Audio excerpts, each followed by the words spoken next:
Hello, Northern Lifers. We're back again for another sit-down conversation with one of the candidates in the October 19th federal election. I'm the managing editor of Northern Life, Mark Gentili. To my left, I have Darren McDonald, our political affairs reporter. And across from me, we have the man of the hour, conservative candidate in Sudbury, Fred Slade. How you doing, Fred? I'm doing terrific. Excellent. Thank you very much for having this. Oh, you're very welcome. We look forward to the opportunity to sit down, have a nice friendly chat with you about what's going on in the election, learn a little bit about you. So the goal here is to have a nice conversation. We're going to have a chat. We're going to learn a little bit about your life, your background, who you are, your knowledge of the issues. We want to challenge you on a few things, and then we'll call it a day. Well, that sounds great. Okay. So I'm looking forward to doing that. But before we do that, Sure. I just want to address the issue that we were speaking about before we started the interview. Yeah. It's not political, but it affects everybody in Sudbury. I'm sure everybody in Sudbury is thinking about it. Okay. So I just want to acknowledge my heartfelt sympathies for everybody that's been involved in that tragic accident that happened yesterday. From obviously the woman that was killed and her family, and the fellow that was driving the vehicle, but all the other people that were there, the first responders, the other construction people, the witnesses. I can't imagine what they're all going through.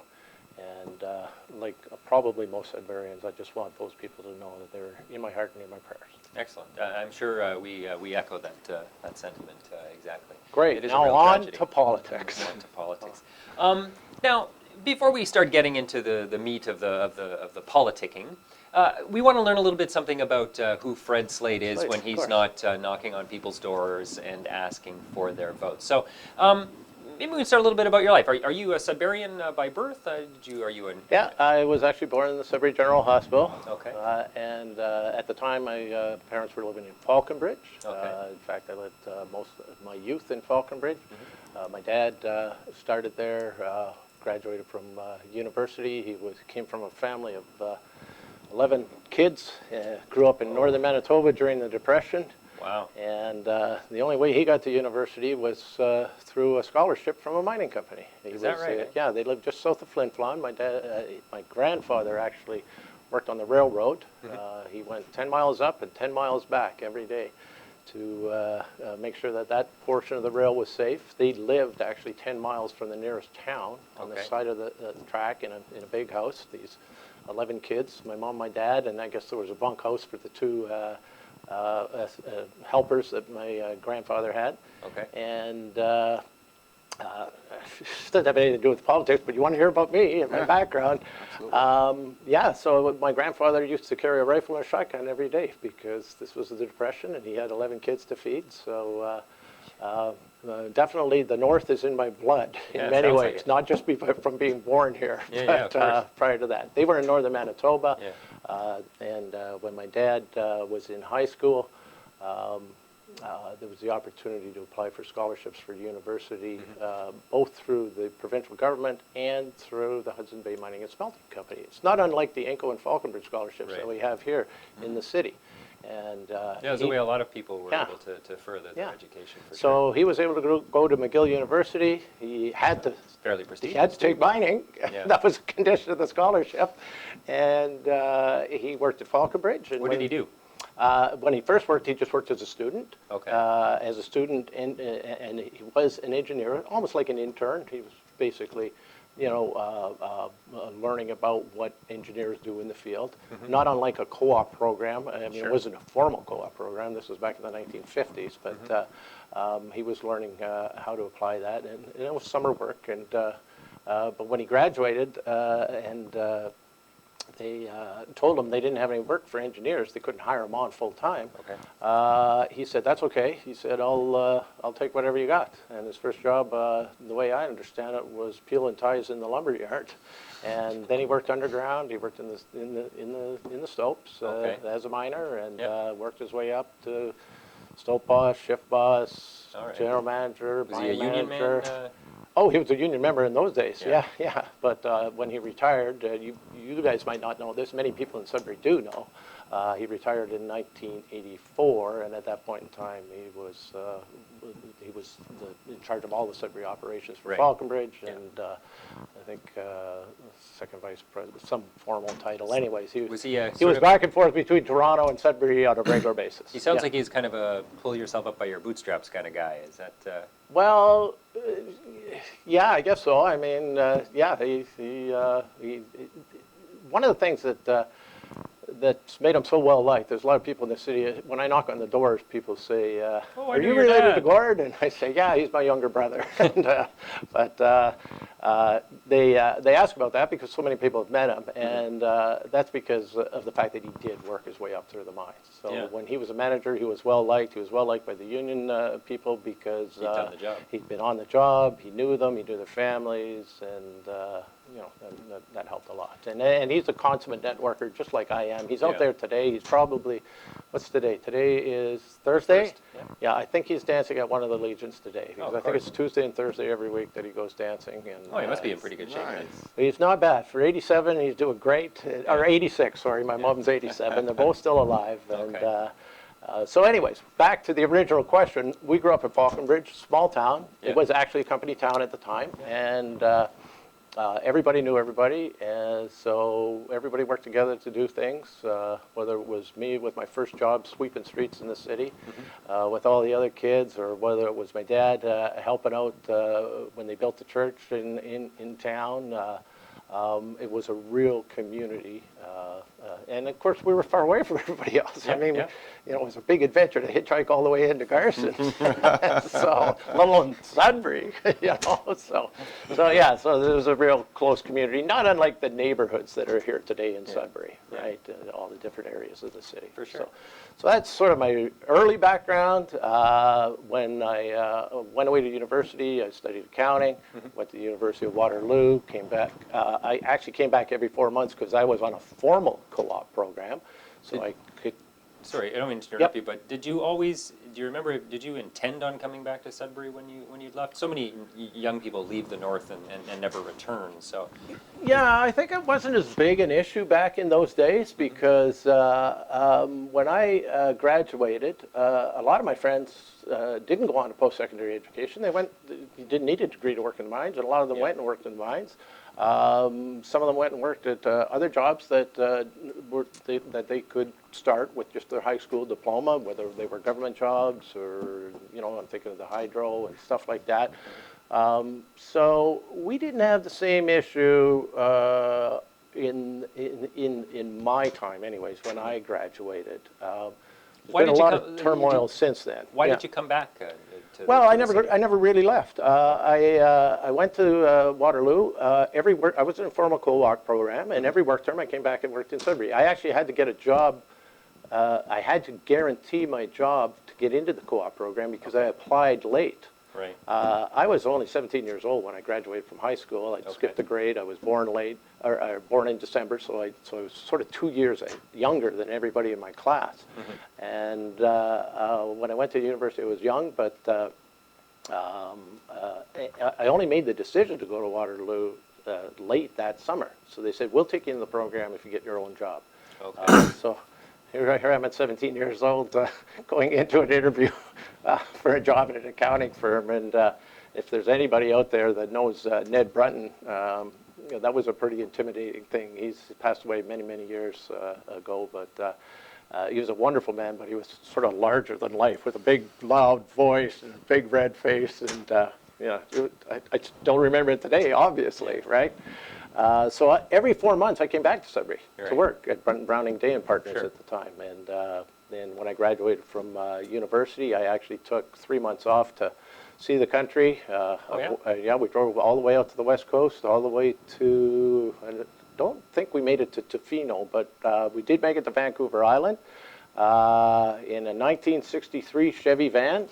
And then I hitchhiked back through the Wow. United States and met a friend that was working at a dude ranch down there. And then, anyways, then I flew up to Edmonton, met my wife. All of this really is a conversation, not politics, but Yeah. We'll get to the then politics. then Don't yeah. rush, Fred. Yeah, well, You got time. Yeah, if you want to know what about me, this is it. So yeah. So you're married then?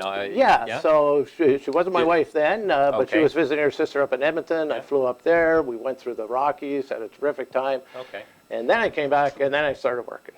And so I worked with a different accounting firm in town. It was called Keenan and Bell at the time that I joined it. Sure. And it evolved into today what is KPMG. But along the way, I left the big firms, and I started a small firm with another partner. And today I run my own practice as a sole practitioner, which gives me the freedom to do the things that I'm really passionate about. I love doing my accounting work. I love helping my clients and so on. But there's more to life than just doing work. And so I like to have the freedom that I do have today to get involved in things that I'm really passionate about. One of them, obviously, is politics. Obviously, the other one is community service and working with various Yeah, you're a member of the Rotary community. Club. And, Member of the Rotary Club. I've served on so many boards I couldn't name them all for different charities and different groups and so on. I will name a couple. The one that I've been involved with as long as I've been involved with the Rotary Club is the Salvation Army. I love them dearly. I love the work they do. Were your parents volunteers like that? Where does that? Is Yeah, that a thing in your family to get involved in a community Yeah, like that? it does. So my dad sort of had to do it as he moved up in the company as a senior executive at Falconbridge. They put you on all these different groups and boards. He was on the Laurentian University board. He was one of the I think he was actually the founding president or chair of the United Way. Okay. He was very active in many community things. And so you sort of take that step from him then. I mean, I think kind so. of led the way in I many think ways so. for you Yeah, to yeah, get I think involved so. in And the my mother was always helping people, and she's such a. I don't know if you've ever met her, but she's one of the friendliest people you ever meet in your life. And I always tell her, I say, you're the best conversationalist I've ever met, because I remember bringing kids home or when we go out to dinners, she sits down, and it doesn't matter who she's talking to. She'll find something common, and then my wife just is like that too. She can talk to anyone. Yeah. So I inherited obviously their personal ability, if that's a word, and I love meeting people. I'm not afraid to talk to strangers, and I definitely want to help people. And I will tell you a story again that goes back another generation, because my dad. We're actually in the process right now of journaling my dad's life. Okay. One of your writers, Heather. Heather Campbell. Sorry, Heather. Heather Campbell is doing a biography for him. And so we've gone through a lot of terrific stories. And my dad talks about, and I asked him, because he's a very charitable person, and so is my mother. But and I think a lot of that has to do with the Depression, right? If people didn't help people, then people were in trouble, and people had that obligation, and people lived that obligation, and even if they didn't have a lot, they shared. And they lived on the railroad tracks. The mines were up in north of them, in Flin Flon, and people would walk up that railroad track to go to Flin Flon to see if they could get work. Wow. Sounds rather dramatic, but this is what happened during the dirty 30s, right? Yeah. And when they went by my parents or my grandparents' house, my grandmother would take them in, give them a sandwich, give them a piece of pie, give them a cup of tea, and send them on their way. Wow. So, very charitable. Yeah. And this sounds like I'm talking about how great my family is, but everybody in Sudbury, you asked, but everybody in Sudbury has stories like that. And and all of us here in Sudbury know that we are blessed to have so many people just like that in our city that go out and volunteer and help all the people that need the help. And that's why we're the happiest city in Sudbury, and that's why I think that before that story came out, I think there's been lots of other stories about the level of volunteerism in this city that is much higher than the rest of the country. And so, something we can all be proud of. So I'm sort of proud of my heritage. If it sounds like I'm bragging, I guess I am. But I think if you're going to brag about anything, you should brag about your family. And, yeah. And so anyways, I got off track there. No, you didn't. A little bit of my business career. whatever. I wanted to ask you about your political sort of awakening. Yes, Like, yes, yes. when did you kind of discover politics, or where did your interest in politics, where does that stem from? Well, my dad actually ran as a candidate back in 1984, Oh, so is that's that when right? it first As a started. conservative? Yeah, he ran as a conservative in Nickel Belt. He ran against Judy Earle and John Rodriguez. Oh, okay. And John really likes my dad because my dad split the vote, and John was able to win that election. Okay, my dad, I think he either doubled or tripled the vote for the Conservatives. Yeah. And that's why Judy Earle, who was a sitting cabinet minister at the time, was defeated, and John kind of snuck up the middle there. So, you know, we've gotten along.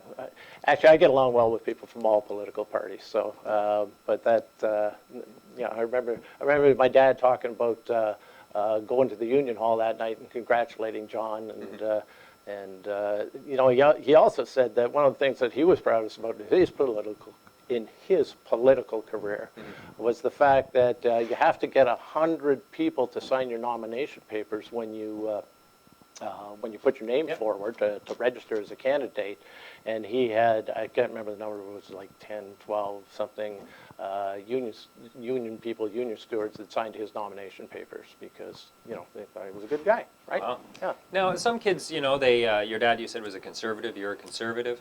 You know, some children often rebel against their parents. Did you ever flirt with the Liberals or flirt with the NDP, or have you been a Tory for about as long as you've been political? I think when I was in university, at one point in time, I voted for the Rhinoceros Party. Okay, that was. I think we can all admit. Yeah, that was before 1984. To tell you the truth, I really can't remember who I voted for in all my elections. I'm pretty sure I voted Conservative since then because that was sort of my political awakening when I really started paying attention to politics. 1984, I would have been. I'm an accountant, so I should be able to figure this one out pretty quickly, right? I was 29 years old. So at that point in time, you know, I'm starting to get interested in a career, a family, all those mundane things in life. And, you know, you start paying attention to things like paying taxes, right? And then you start paying attention to politics. And I think I've been a conservative ever since, Okay. You talk a lot about, you know, your community involvement, your volunteerism, about, you know, caring for and helping out, you know, those who need it and that sort of thing. There's a lot of people who would say that those sort of aren't necessarily what the Conservative Party is known for. Is, you know, it's not really known as the kind of heartwarming party of among the big three necessarily, at least among some segments of the population. How would you respond to that? Well, I would totally disagree, right? I don't think compassion, and I don't think charity, and I don't think volunteerism have anything to do with politics, okay, or political ideologies, whether or not you care for people, right? And our conservative government believes very strongly in helping those people that need help. We brought in all kinds of policies over the years that have helped not only people that can't work for various reasons, if it's through illness or other circumstances like that, but we've also brought in a number of great policies, and I'm thinking of the working income tax credit for those who are trying to get ahead, right? Because in our society here, we have such a great social safety net here that the argument has been made by some people that I'm better off not working, right? And in some cases, that's a true argument. And but I don't think that people are better off not working if they can work. If they can work, there's all kinds of self-esteem issues and so on. People that succeed in life are happy people. Sure. Right? And you know, so we want to help the people take that bridge if they've been temporarily knocked down or if they've been raised in an environment where it wasn't encouraged. We want them to take that leap, not to be stuck in a cycle of dependency. One thing that the Harper government has really been effective at is political advertising. You know, I think of the Stéphane Dion ads, the Michael Ignatieff ads, the He's Not Ready ads. I mean, people can cite that ad, verbatim Sure. across the city. Everybody knows. Yep. I just wonder. I mean, it's an effective tactic. What do you think of that approach to politics? Well, it's part of politics. It's not exclusive to us as conservatives. I think we're good at politics. I think you do it better than anybody, in though. many aspects, not just in our ads. That's why we've won the majority government. That's why we've won the last 3 governments, and that's why we're hopefully going to win another majority government this time. But that type of advertising has been around for a long time. All kinds of parties have used it. You name a couple of ads. I can name a couple of Liberal ads about soldiers in the streets. I mean, I can go right back to the Daisy ad, which was probably the first one that started it all. So yeah, it's a part of politics. How do you think that affects voters, though? I mean, does that not? There's a lot of people who would say that kind of that sort of campaigning goes a long way to creating a negative attitude towards politics, to discouraging people from participating in the process. Well, I think it's got to be balanced, and I'm campaigning on the merits of the Conservative Party, and I'm campaigning on the merits of Fred Slade as the best representative for the city of Sudbury. But it's out there, and all the parties participate to one degree or another. We've got a lot of positive ads talking about our track record, and Certainly, it's something that all parties do, but the Tories have been very successful at it. Maybe that's why people. Single them out. I guess. Yeah, well, people, everybody's talking about the Blue Jays now, and nobody's talking about I don't know whoever's in last place. So yeah, so I think more people probably care about the Blue Jays than the upcoming election. Actually, you raise a very, very interesting point there. Okay, because there's been criticism of the Conservatives and Stephen Harper in particular for a lot of things over the last little while, and the more successful you are, the more criticism you're going to get. Sure. Okay, so he's had an exemplary track record over the last couple of years. A lot of people don't like it because they'd rather be there, or they'd rather have their policies in place. So all they're going to do is cut them down. Okay, it doesn't mean it's warranted, but it's out there. Yeah. You were saying that I'd asked you about the sort of perception of conservatives, possibly among some people, as not being as compassionate. You said that the party is brought in a lot of good programs to to help those who need it. Yep. But what about those programs that the Conservatives canceled? I mean, they killed the Kelowna Accord. They dropped away from the Kyoto Accord. They killed Paul Martin's national child care idea. Brought in a lot of mandatory minimum sentences, which many people would argue inadvertently impact the less fortunate. Okay, can we deal with those one at a time? You threw about No, I don't want to deal with them one at a time. Just it's sort of Yeah. I'm not saying the Conservatives haven't brought in programs to help the less fortunate. Yeah. They have, Yeah. but Yeah. they've also canceled a lot of things that were sort of. Let's just take one of them, the Kyoto Accord. Sure. Okay, so the Liberals signed on to the Kyoto Accord. Okay, and then what did they do? They increased greenhouse gases. Okay, they didn't pay any attention to it. They didn't follow it. They didn't take any.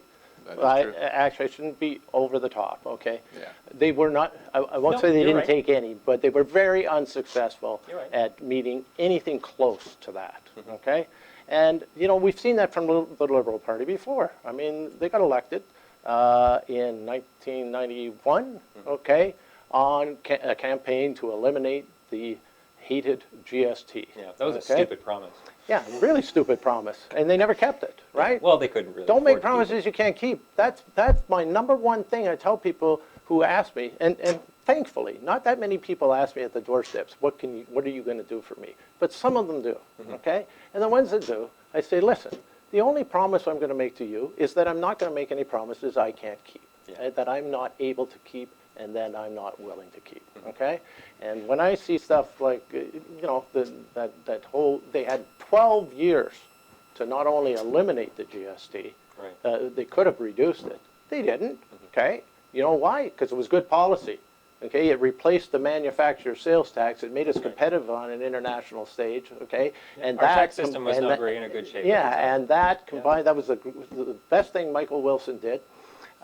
Even though I wrote him a 6-page letter telling him I thought it could have been handled a little bit differently because it's bureaucratic and there's a lot of cost involved in compliance and everything. But that's me, the accountant, right? Getting down into the nuts and bolts of things. But that combined with the free trade agreement is what allowed our manufacturing sector to survive. throughout a very competitive time Yeah. with globalization. And obviously, that helped the Liberals balance their budget. That's why they didn't cut it, because they had all kinds of programs that they wanted to spend money on, and they had to fund it, right? Not unlike what they're promising now. They got all kinds of programs they want to spend money on. Where are they going to get it? Okay. Well, yeah. If you want to have grandiose programs, you got to raise taxes or you got to borrow money. Okay. Anyways, I'm getting sidetracked off the question here, but if we cut programs or don't follow through programs, it's because they're not necessary, or they're wasteful. Or You wouldn't say that they don't. Some elements of them might be, okay. Actually, I want to come back to the Kyoto Right. part Well, I too. think that's a bit. I mean, No, I just on credibility, because this is what this is all about. Okay, as far as Okay. I'm concerned, this election is based on credibility. Okay, because it doesn't matter what you promise and what you say if you don't deliver.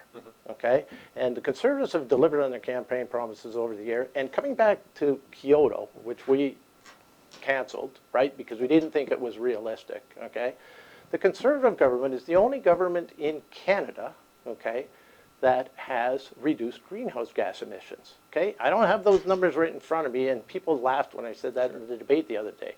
But I've got those numbers, and it's not me that has those numbers. Anybody can find those numbers, okay? That greenhouse gas emissions went down Right. for the first time under our government, our current government. And the reason for that is that we put in strong policies to reduce greenhouse gas emissions. Are they going down as fast as we'd like? No, because there's growth going on. There's all kinds of things going on, right? But we'll continue on that approach, and Like we will the tar sands. continue to do that. The oil sands produce less greenhouse gas emissions than the state of Pennsylvania. The state of Pennsylvania alone creates more greenhouse gas emissions than the oil sands in Alberta do.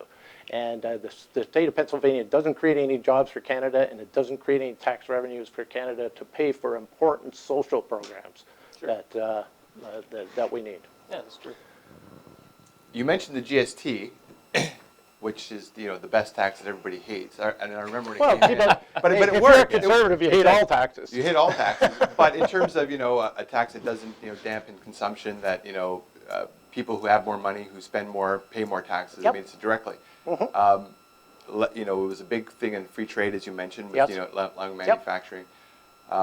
Yet when the Tories cut it, how did that make sense? And it kind of speaks to, I think a lot of people view the Tory government as doing things that are very calculated, aren't necessarily for the reasons that you might think.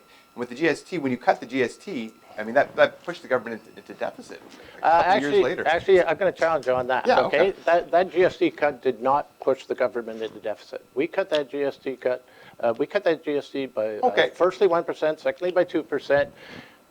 During years when we had surpluses, okay? You asked me a question. Yeah, but why wouldn't you cut you income go ahead. taxes? Why wouldn't you cut income taxes? Why cut the GST? No, I want to come back to what you said, okay? You said that the cuts to the GST put us into deficit. That's right. Yes, okay, sorry, okay? No, you're asking me a question. I want to Okay, but the deficit question is less irrelevant to. Well, I think what it's very relevant, okay? What Because I'm the asking is whether or GST not the decision to cut Okay. the GST was a political decision rather than an economic one. Because if you wanted to cut taxes, which is certainly a conservative policy, why wouldn't you cut personal taxes? Why would you cut the GST, which, as we said, is a very effective tax? It brings a lot of revenue without dampening consumption or. Well, what we did when we cut the GST, that was part of a three-pronged approach for dealing with the surpluses that we had at the time.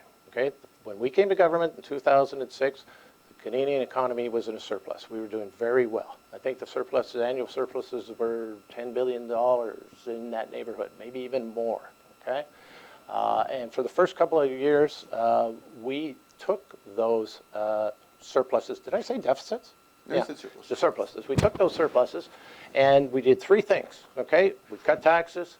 We increased spending in programs that had been cut under the previous Liberal administration, which were, for the most part, transfers to the provinces that fund education and health care, and obviously the military. They gutted the military spending. They called it the Decade of Darkness. So we restored spending in programs that were important to Canadians.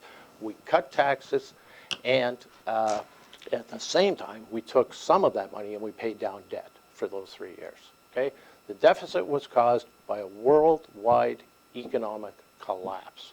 For sure. Okay, it wasn't caused by the GST. Definitely cuts, not. Okay, now as to why we would do one versus the other, we believe in cutting all taxes, and we have cut income taxes. Canadian taxpayers paid less federal taxes now than they have in decades. Again, I don't have my sheets here with me, okay, but I believe the numbers show that the average Canadian taxpayer pays about $5,000 less in federal income tax now than they do when, and it might be 3,000, so don't quote me on these numbers, okay, because I don't have them in front of me, but significantly less You're an in accountant. federal taxes. You're an accountant. Yeah. Why was cutting the GST a better approach than cutting Because it personal put money, taxes? because it put money back into taxpayers' pockets. So would It's as cutting simple as personal that. taxes? Absolutely, they both do. So why the GST and not personal taxes? I wasn't part of that decision. Okay. And, you know, it's clear where I'm going, that, you know, GST was a hated tax, so by cutting it, you know, it made the government look better. Income tax is a hated tax. Trust me, I've been a tax accountant for 40 I years, and I get a lot more. any taxes I get a that are lot. popular. I get a lot more complaints about income tax than I get about the HST now.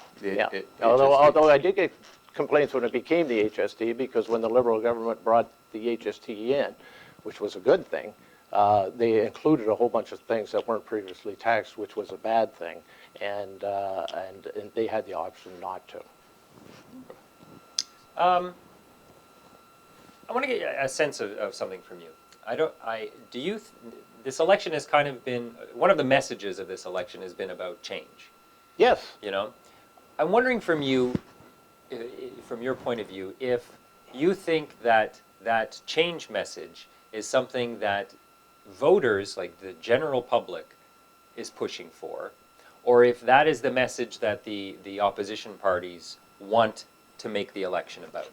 So that's an easy one to answer, particularly the last part. Of course, the opposition parties are looking for change at a national level, right? But do you think voters are looking for change? To tell you the truth, I don't, and that's because I've been talking to voters for 3 months now, and well, I've been talking to them for 10 years now, okay, but I've been talking to them on a daily basis for the summer and the course of this campaign. Exceedingly long At first, I was hearing a little bit about that, okay, because I don't know. I guess because it was being promoted or promulgated. Is that a good word? That just popped right in my head. By the opposition party, by the media, by the conversation around the water cooler, all that kind of stuff. You know, time for a change, right? That's a pretty catchy slogan in politics, right? Mm-hmm. And I don't blame the opposition for promoting it, because I'm promoting it here on a local level in Sudbury. It's time for a change in Sudbury. It's time we had a conservative representative in Sudbury. Yeah. But I noticed over the course of my door knocking that now what people are talking about is that they don't want to see a change. And the reason they're telling me that is because they're concerned about what's happening in the world. Okay, they know that we're in, I don't want to use the talking points, fragile economic, whatever, but they know that things are kind of dicey out there, okay, that things are uncertain.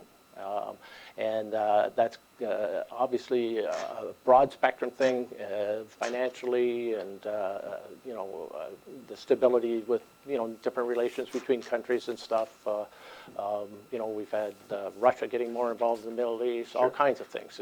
Escalation of conflict and that type of stuff.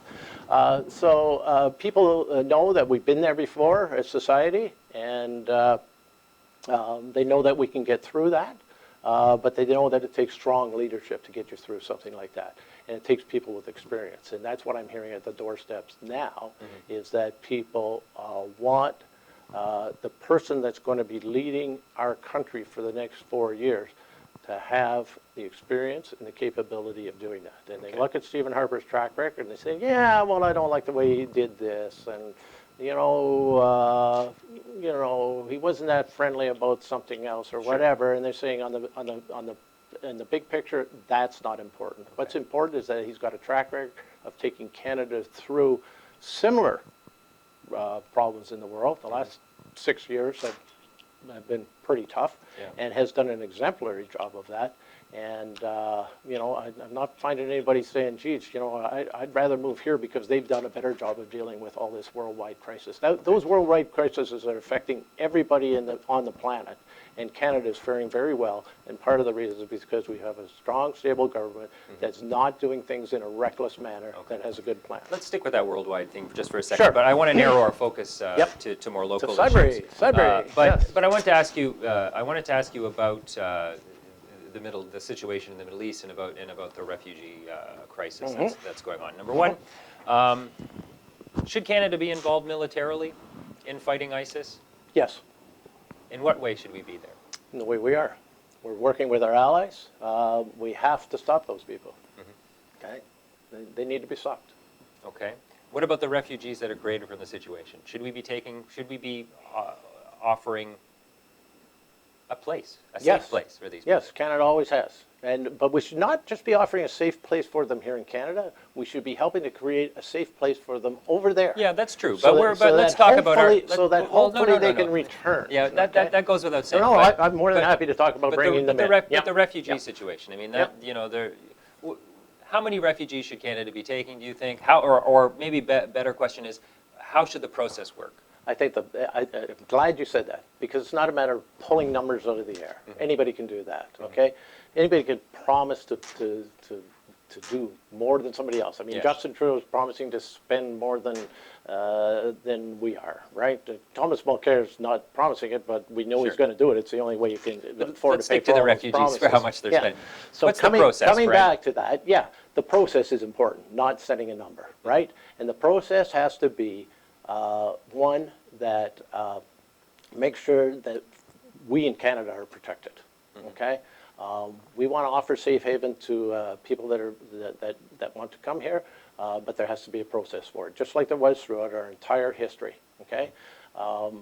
That's how our country was built, was on immigrants. We're, not all, I guess. I guess depends on when you come back. I guess even the First Nations maybe emigrated from Siberia or something like that. But we're a very multicultural country with a lot of people that have heritage in other countries. Yeah. So and we are that way because we've always been a world leader on the refugee stage. We've brought. We've obviously welcomed all kinds of immigrants that weren't refugees, Yeah, but of we've also offered a lot haven to refugees. In fact, I believe the number is 1 in 10 refugees are being settled in Canada. That's outstanding track record because we don't have 1 in 10 of the space in the world. We don't have 1 in 10 of the infrastructure and population in the world. We're punching way above our weight. And we're also punching above our weight in helping people over there in the refugee camps over there. We're sending all kinds of aid over to help those people. So we're the only party that is promoting those 3 aspects of dealing with the situation over there. Settling refugees here in a proper fashion, making sure that we're protected as Canadians. It's a different time now. We didn't have the threat of terrorism in the post-war immigration. We didn't have it with the boat people in the same way. We didn't have the internet going on and all that crazy stuff, okay? So, yes, we have to bring them in and welcome them here. We know that in Sudbury. We've got regular immigrants and we have refugees here. And they're wonderful people. They add to the mosaic of our community. Okay. One thing that a lot of people are worried about are pensions. And I wonder if you could maybe give me an idea of, for those of us who are getting close to retirement, like myself. Yep.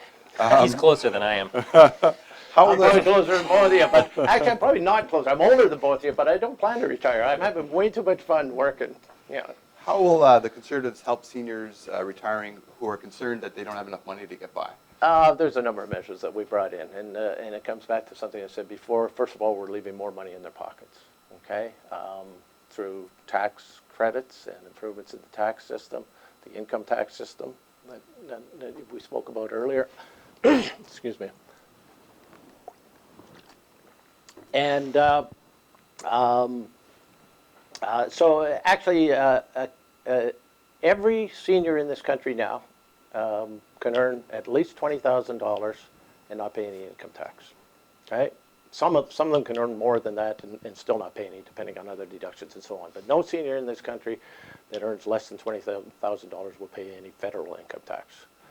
No senior couple will pay less than, no senior couple will pay less than $40,000, okay, with the tax regime that's in place. So that's an improvement over when we came into power. Actually, the $20,000 number is going to go up to $22,000 if we're elected, because we promised to implement a new credit for seniors that are single. Right. Okay, and that's a perfect example of a government that listens. Okay, because we brought in probably one of the most dramatic things to help seniors and pensioners, which was the income splitting provision for pensions. Okay, prior to that, of course, we doubled the pension credit, but and your question, I'm remembering now, I've started with pensions. So those are a couple of specific measures. But I heard quite a bit from seniors that were single saying, the income splitting doesn't help me. Obviously, the people that set policy in Ottawa heard the same messages, and that's a government that responds to what people really want.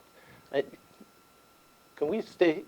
Can I move this conversation from pensions to seniors, or do you want to stay on pensions? No, seniors is fine. That's fine. Yeah, well, I've answered a little bit. We were talking about about caring for seniors. Yeah, so caring for seniors. that's So the topic. So we're taxing their pensions less. We're also giving them the opportunity to create other pensions through the tax-free savings account, which of course the other parties want to get rid of.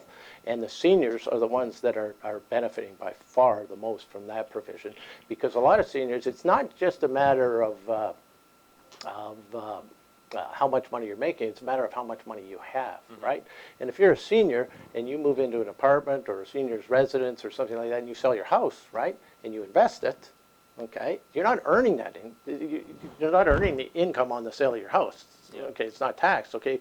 But when you invest that income, put it in the savings account, this money, this equity that you've worked all your life to save, it is being taxed. The income on it is being taxed, not if you put it in a tax-free savings account. So that's something that's why the majority of people that are putting money into tax-free savings accounts are actually low-income people. Yeah. Right? It's because it's not their income. And hoarders. Yes, yeah. Most hoarders don't hoard money. No, they just reporters. Reporters. Oh yeah, right. Sorry. So, anyways, yeah. But yeah, I lost my train of thought about seniors. But anyway, I know seniors are very important to me. Yeah. The Conservatives are quite against the Ontario pension plan that Kathleen Wynne has talked about. Oh yeah, very much so. Why is that a bad idea? Why is that a bad idea? Because it's taking money out of people's pockets, okay? At a time when there's not a lot left in their pockets, particularly in Ontario, with the increasing taxes in Ontario, the increasing price of hydro, et cetera, et cetera, et cetera. Okay. The other thing is it's a job-killing tax. Okay. Not only are the employees having that money taken out of their pocket, and yes, they will benefit from it 40 years down the road or whatever, right? Mm-hmm. But they'll benefit now if they have that money, or they'll have the option to put it aside and save it on their own, and not pay some bureaucrat to administer it for them. Okay. Now, and that might be a good thing. Okay. The Canada Pension Plan is a good pension plan. As long as you stick around and collect it, right? Mm-hmm. Or your wife sticks around and collects it, right? But if you save on your own, it doesn't matter, right? When you die, you get to keep it, right? So there's pros and cons to public saving and private saving. And I think the best answer is a mixture of them both, okay? Yeah. But bringing in this new stuff is also going to kill jobs, because as an employer, I'm going to have to match that for all my employees. Okay. Now, I'm not opposed to compensating my employees properly, but if I'm going to be paying for benefits, then I can't then I can't increase their salaries. There's only so much blood in a stone. That's why we're opposed. I'd like to move to an issue that affects a lot of seniors that the Conservative government have had to sort of address a lot of controversial issues coming from the Supreme Court of Canada, and one of them is doctor-assisted suicide. Yeah. And still struggling to come up with legislation. Mm-hmm. I wonder where you sit on that. What direction would you like to see the Tories take, or the next government take on that issue?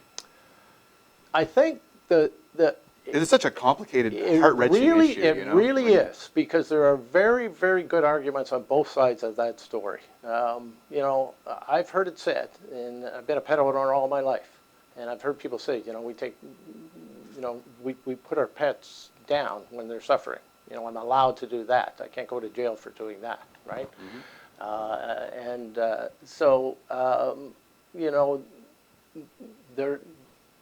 There are those arguments on both sides, and so I think the only answer, it's an issue, and I'm glad you raised it, because it is an issue that's come about as we are aging. More and more of us are aging, right?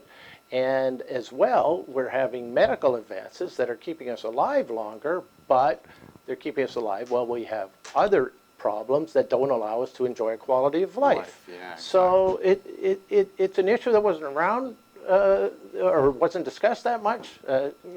We've heard stories about the old Inuit people that would just go and walk out into the snowstorm and so on.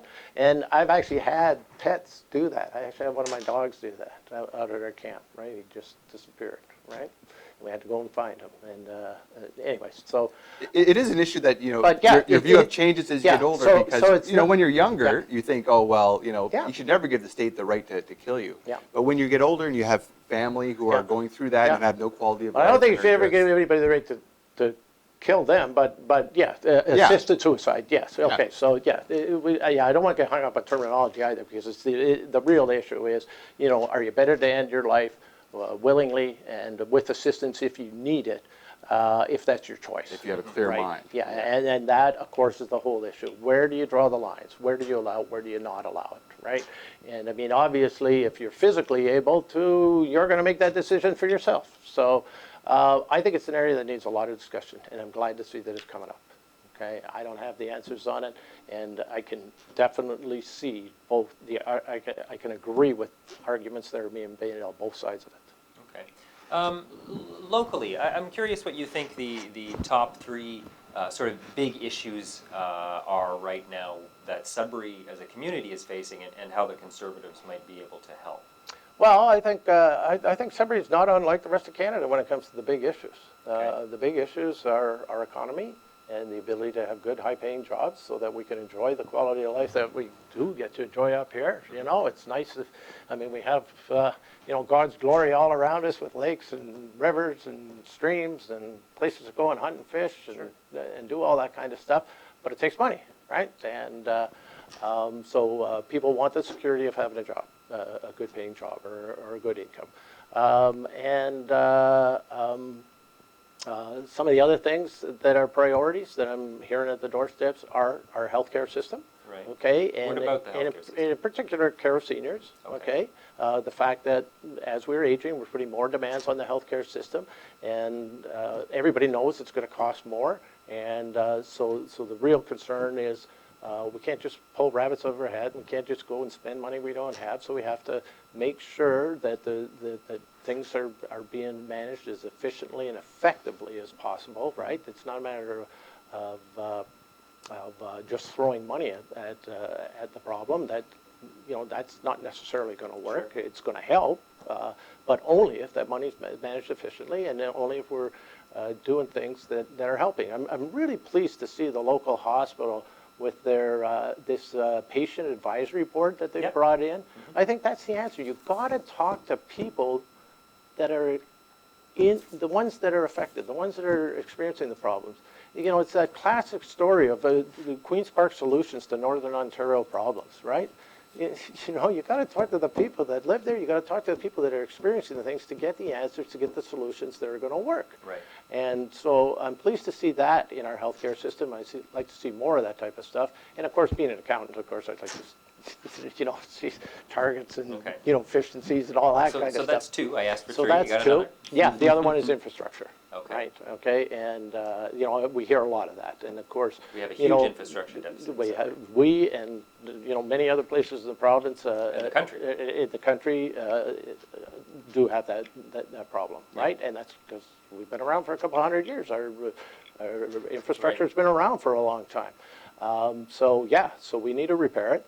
And that involves a couple of things. Of course, obviously, most of the responsibility for infrastructure work lies with the municipal politicians, but obviously there's a responsibility to manage it provincially in the case of highways and Right. stuff like that, and there's a big responsibility for both the provincial and federal government to fund that type of stuff. So what, Yeah. I mean, Sudbury is, it's a city the size of Toronto. We've got a massive amount of infrastructure. Yeah. We have a very limited tax base, which has resulted in our inability to pay for our infrastructure. What are the Conservatives offering to Sudbury voters? Like, how can you help them? Or not them, but help us, like help the entire Well, city. I can help the entire city by being a Short passion. of picking up a shovel and digging a hole. Well, I'm not bad at doing that either, but yeah, I don't think that would help the problem here. I got enough of that to do out of my camp on Lake Penat, which is, keeping me busy there. But having said that, what I will do, which we haven't had for probably 20 years here, is I will be a very strong advocate for federal funding for those programs at the government level. Okay, that's what it takes. It takes application, and it takes getting those applications approved. Yeah. So I will work hard. I didn't notice anything in the platform about infrastructure. I know We're spending. the Liberals have made it a point, and the NDP have made it a point. I've seen Our- their point, our but I must have missed the Conservatives one. No, well, maybe you've forgotten it. Okay, it was It's in the, possible. It was in the budget. I forget lots of okay? things. It was in the Building budget. Canada Like Building our Canada economic Fund, yes, that's right. our economic platform is basically budget 2015, right? We rolled out that budget, and of course it talks about what we're going to spend in the current fiscal year, but it also talks about what we're going to spend on long-term projects. And we've allocated $53 billion Thank you. for infrastructure across the country for all kinds of things, okay? And we've also obviously invested a lot in infrastructure in the past during the time we've been in power. In fact, it was infrastructure spending that put us into deficit, not cuts to the GST, okay? But thankfully, most of that money was well spent, okay? It was spent in infrastructure programs that probably would have been funded down the road. We just spent the money ahead of time, and that stimulated the economy and helped things, including a ton of work here in Sudbury, Yeah. okay? You guys are probably aware of it. I don't know if all of our listeners, readers are aware of it, but I mean, I can go on from the Living with Lake Center to the Bell Park Amphitheater to both the Paris Street and Regent Street. In fact, there was money that most people aren't aware that the 4-lane of Highway 69, there's a lot of federal money that's gone into that as well. Minister Baird was here when we opened a stretch of it. So, so Sudbury's benefited very well from that infrastructure spending over those years. So, and then of course, then there's our own infrastructure too, that came about that added to that deficit spending, and that was the home renovation tax credit, which people got to deal with the most local infrastructure we have, our own house, There you right? go. And that was probably the most popular program out of that original economic action plan. So obviously, I'm very happy to see that that we have decided that if we're elected, we're going to make it a permanent program. Anything else on your list there, No, Mr. I Darren, think you we're wanted good. to tackle with Mr. Slade? Is there anything else you wanted to add, or anything else you wanted to talk about that we didn't touch on, Fred? Well, I guess maybe just to summarize, obviously what I'd like to do is encourage everybody out there to vote Conservative, to vote for Fred Slade, and you can say, yeah, of course you're going to say that, Fred, but I truly believe that that's the best, that having a Conservative government is the best thing for our country. And I believe that based on the track record that we've had, and that is what we are campaigning on. Okay, we're not making promises to bring in grand new programs or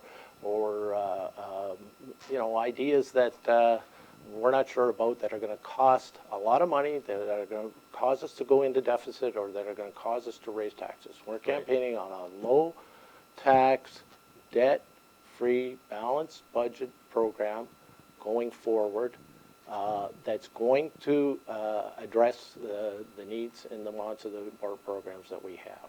Okay? And that's all been laid out, and it's been done over the past 6 years. It was a tough road. We've got ourselves back into surplus. We actually want to start paying down some of that debt. When I said debt-free earlier, I mean, Canada's never going to be debt-free. Yeah, right. Ontario's not going to be debt-free.